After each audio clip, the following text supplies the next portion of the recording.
নমস্কার।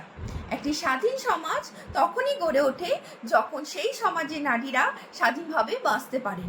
আমাদের মা বোনেরা নিজেদের পছন্দ মতো পোশাক পরবেন, নিজের পছন্দ মতো জীবনযাপন করবেন, এটাই তো একটা সুস্থ সমাজের পরিচয়।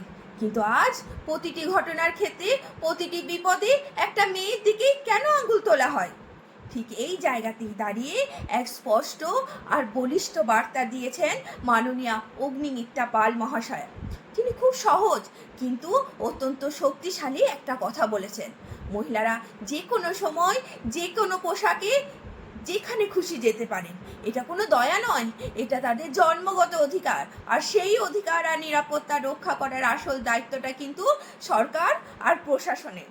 আমরা তো এমন এক বাংলার স্বপ্ন দেখি যেখানে মানবিকতা, সমতা আর স্বাধীনতা শুধু মুখের কথা হবে না, সেখানে রাতের অন্ধকারে কোনো বোনকে খুন হতে হবে না, সেখানে প্রতিটি নারী হবে স্বনির্ভর আর সুরক্ষিত।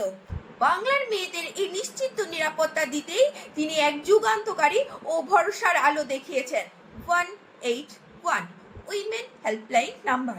এই একটা নাম্বার প্রতিটি মায়ের, প্রতিটি বোনের পরম বন্ধু হয়ে উঠবে। 24টি ঘন্টা এই নাম্বার থাকবে সজাগ। মাঝরাতে কোনো বোন বিপদে পড়ে শুধু একটা ফোন বা মেসেজ করলেই অত্যাধুনিক প্রযুক্তিতে মুহূর্তে ট্র্যাক হয়ে যাবে তার সঠিক অবস্থান। কোনো অজুহাত নয়, কোনো দেরি নয়, মুহূর্তের মধ্যে পুলিশ প্রশাসন পৌঁছে যাবে তার সুরক্ষায়। মাননীয়া অগ্নিমিত্রা পাল মহাশয়ার এই প্রতিশ্রুতি কথাগুলি আজ বাংলার প্রতিটি নারীর মনে নতুন করে বাঁচার, নতুন করে স্বপ্ন দেখার এক অদ্ভুত ভরসা যোগাচ্ছে।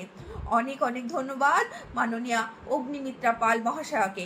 আশা করি আগামী দিনে ওনার দেওয়া প্রতিশ্রুতিগুলি উনি পূরণ করবেন এবং নারী সুরক্ষায় বাংলার প্রতিটি মা বোনেদের ঢাল হয়ে দাঁড়াবেন।